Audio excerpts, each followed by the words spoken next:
Balance of power in Congress is still undecided as we await the results of several key races. As of Thursday evening, CBS News estimates the House is leaning Republican. They need 218 seats to gain the majority. In the Senate, the Democrats have 48 seats secured, while Republicans have 49 seats. Democrats need to win 50 seats to keep control. They have the vice president to break the tie. Races have yet to be called in the battleground states of Nevada and Arizona. Georgia's race is headed to a December runoff. For more on this, CBS News Elections and Surveys Director Anthony Salvanto joins me now because I literally grabbed him from over there where he was doing other work and said, I need you to tell me some things. Anthony, thank you. I want to read you something you said on the 30th of October when you were talking about the range of things that might happen.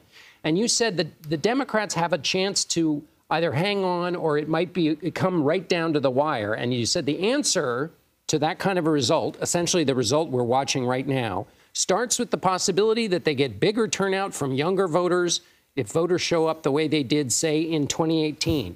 Anthony, what did younger voters do? They turned out, is the short answer to that. So exactly what you had predicted happened with younger voters. What about other groups, including younger? Tell me about younger voters. What about other groups, too? As much as the pollster always appreciates having their pre-election work read back to them afterwards when they're right, even more so than when things go off. And I appreciate that. But I say it only because I was really trying to describe there a kind of known phenomena as much as something that we saw on Tuesday, which kind of confirmed a known phenomena, which is that younger voters and whether or not they turn out can be determinative, but also that turnout itself is really determinative in this political environment, which is to say, when you've got so few voters who switch parties, that decision that's really pivotal is whether or not show up. So in terms of younger voters specifically, okay, we saw their percentage right now is at 12% of the electorate. That's approaching what they were in 2018, which was 13%. May still tick up there as we get numbers in from the West Coast and we get kind of final weightings and evaluations. But that's what you were really keying on is whether or not enough of them turned out. And they did help the Democrats in a number of House races and a number of Senate races. And so the youth might say, wait, why didn't you have any faith in us? And the reason that people might not have had faith is in 2018, younger voters who tend to vote for Democrats were the out party. They were angry at Donald Trump. Everybody expected by the traditional rules of politics that the out party that has a grievance will run to the polls. Yeah.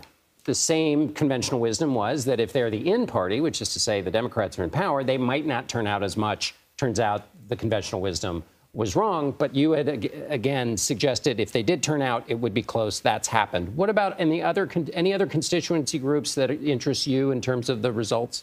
I think that we still saw this back and forth between whether people were voting on the economy versus whether or not people were voting for democracy and what they saw as their rights being threatened, which was the central narrative of the campaign. And that split emerged also in the exit polls as well.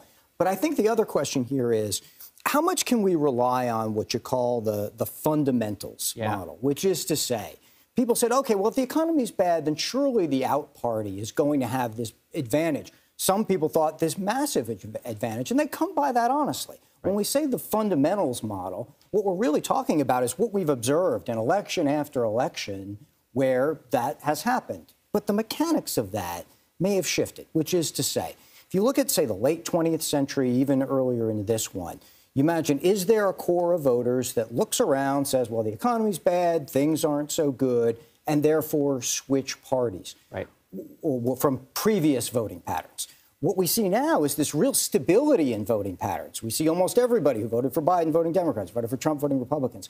And you almost have to put aside those old fundamental models and think about where we are right now. And this election is another sort of example of that. And so finally, let me ask you about the question of abortion, which goes to that turnout question. What is your best understanding of the way that issue affected voters in this election? It was still important. And there was talk in the week closing. We got some more bad economic news and stock market, et cetera. Well, OK, the Democrats, they said the Democrats had peaked with that. They said, well, now people are going to focus again on the economy.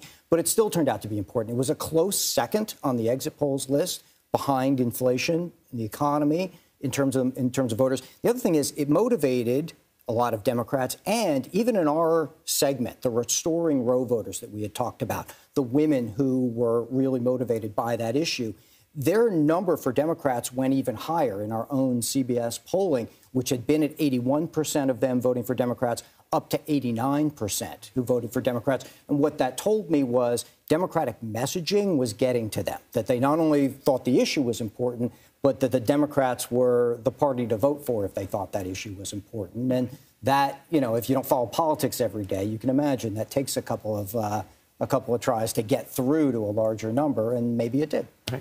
All right, Anthony Salvanto, thank you as always, and you'll know better than to be near the studio near showtime. It's my pleasure, man. My pleasure.